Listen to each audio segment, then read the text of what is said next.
More people here in Singapore are falling victim to cyber scams and impersonation.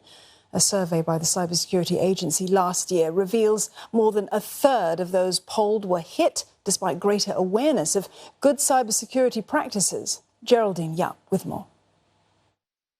She thought she was being helpful when she forwarded a WhatsApp code she received to a friend who asked for it. But Tan Wen-Chi found herself locked out of her own account by a scammer. The makeup artist tried in vain to get her account back, but eventually had to change her number. The scammer impersonated her, and her contacts fell prey to the same ruse. For my job, a lot of communication is done via WhatsApp. I'm really concerned about my clients receiving all these messages, and it's really not professional. So I decided to just delete the old number and change to a new one. A survey of about 1,000 people by the Cybersecurity Agency of Singapore shows a troubling trend. Almost 4 in 10 people fell victim to at least one cyber incident last year. That's up from about 3 in 10 in 2019.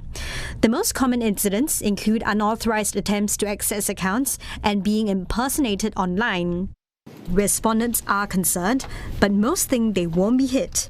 Fewer than 4 in 10 use cybersecurity apps, even though nearly 8 in 10 understand the risks of not doing so. In fact, fewer people installed cybersecurity apps on their mobile devices compared with the previous year.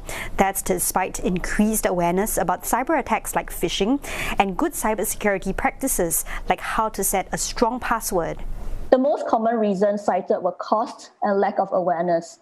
In particular, respondents said that they would prefer for these apps to be free of charge and for the apps to be installed by default on their devices. Respondents also gave feedback that they did not know the functions of such apps and which ones to download. CSA has launched a new campaign to boost awareness of cybersecurity practices. And it's working with online platforms like Shopee and Carousell, as well as NTUC FairPrice supermarkets to promote the campaign.